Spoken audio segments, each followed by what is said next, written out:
Buenas, en este vídeo vamos a aprender muy rápido a usar variables en Go. En primer lugar, creamos un archivo y lo llamamos, empezamos el archivo siempre con el nombre del paquete, que en este caso es main porque es el paquete principal del programa. Importamos una librería, la librería fmt, que nos permitirá imprimir los valores de las variables en la pantalla. Esto es un comentario multilínea, eso es un comentario de una sola línea, y para crear una variable, si esa variable no se va a modificar su valor nunca en el programa, está bien hacerla constante, con la palabra clave const. Sin embargo, solo se puede asignar a las constantes un valor que esté disponible en tiempo de compilación, como un número, es decir, un valor que ya conozcamos. Entonces las constantes, su valor no se podrá modificar en todo el programa. En cambio las variables sí, pero siempre que declaramos una variable tenemos que hacerlo dentro de una función. Se puede crear una variable global, como lo acabamos de hacer, pero es una mala práctica.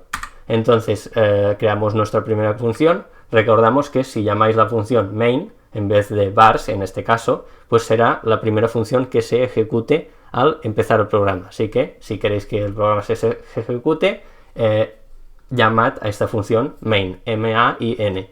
Bueno, para declarar una variable se hace así, pero no hace falta decir de qué tipo es, ya que como le hemos asignado el valor true, pues automáticamente el compilador de Go sabe que esta variable es de tipo booleano, y esto es una variable local, y así es como se hace para declarar una variable. Pero las variables se puede decir explícitamente de qué tipo queremos que sean. Por ejemplo, si queremos que sean del tipo booleano, después del nombre de la variable le ponemos la palabra clave bool, que indica su tipo. Bool, el valor, el tipo de dato bool puede ser true o false, es booleano. Entonces, para representar enteros sin signo, es decir, del 0 hacia arriba, se usa la palabra clave uint. Y para representar enteros con signo, la palabra clave int. Hay enteros que ocupan menos memoria. Dependiendo de la cantidad de memoria del ordenador, usaremos una palabra clave distinta, aunque por defecto yo lo que recomiendo es usar siempre int, ya que la diferencia en performance es muy baja. Pero si queréis pues almacenar muy poca memoria en el ordenador, pues podéis usar los tipos uint8 o uint16 o uint32. Lo mismo con int8, int16 y int32. Muy bien, también tenemos números flotantes o decimales. En este caso tenemos los float32, que ocupan menos memoria en el ordenador, y después los flotantes de doble precisión, que son los float64, que ocupan más memoria en el ordenador, pero son más precisos. Mi recomendación es usar siempre los float64, ya que todas las librerías que manejan números decimales o flotantes en Go, pues se hacen con float64, así que no vamos a ser de menos. Entonces, bueno, pues ¿qué más podemos hacer? Podemos hacer números complejos en Go. Esto no lo vais a usar nunca, así que pasamos a lo siguiente. Caracteres. Para representar un carácter, pues, un carácter solo, se hace entre comillas simples, y el tipo de datos es rune. No me preguntáis por qué. Si alguien lo sabe, que lo ponga en comentarios. Para representar pues, una palabra, un texto, una cadena de texto, se escribe entre comillas dobles.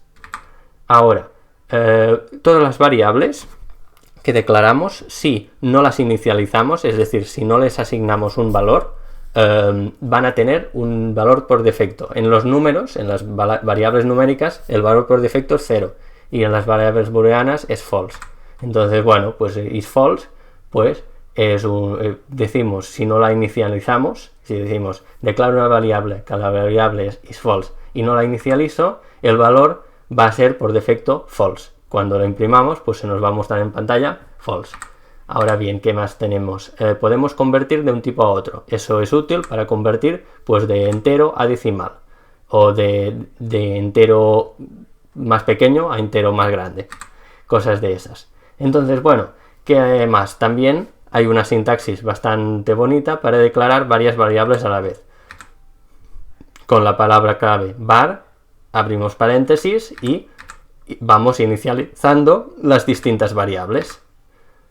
Una función también puede ser una variable.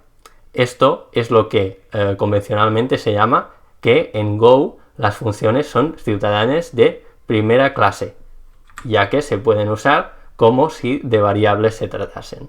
Así que para hacer pues que una función sea una variable, pues yo hago esa función y la asigno, doy el nombre de la variable y la asigno a una función anónima que se declara con la palabra clave func, y allí entre los corchetes escribo el cuerpo de mi función.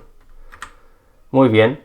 Además, unas recomendaciones. Los nombres de variables deberían ser cortos, sencillos de entender y en camel case. Y Go es famoso porque en los programas de Go los nombres de variables, cuando digo que son cortos, suelen ser pues de 2 o 3 letras. O sea, es bastante bárbaro eso, pero la filosofía de Go es que si haces un programa sencillo, pues aunque tú llames a tus variables A, B o C, pues tu programa se va a entender, porque si has dividido el código en muchas funciones y cada función se encarga de una tarea muy sencilla, pues tu código igualmente se va a entender.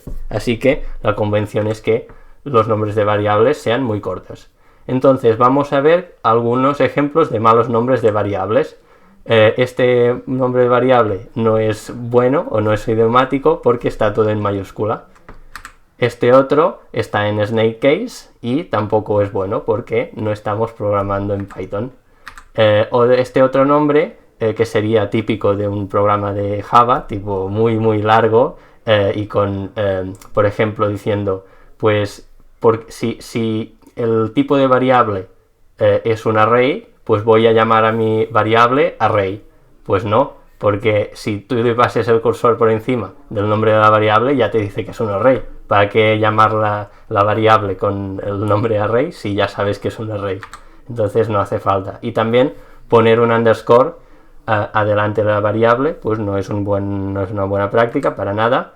Y si tenemos una variable que la hemos llamado nameString, y la variable pues contiene pues la palabra string para indicar que es una cadena, pues no hace falta llamarla nameString, llámala name y ya está, porque es evidente, es obvio que es una cadena de caracteres. No hace falta que el nombre de la variable te lo recuerde, porque puedes pasar el cursor por encima y el editor de texto ya te dice que esa variable es del tipo string, así que no hace falta incluirlo en el nombre.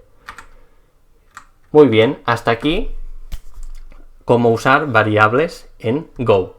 Si os ha gustado este vídeo, le dais un like y seguís viendo vídeos de esta misma serie donde vamos a aprender a programar en Go.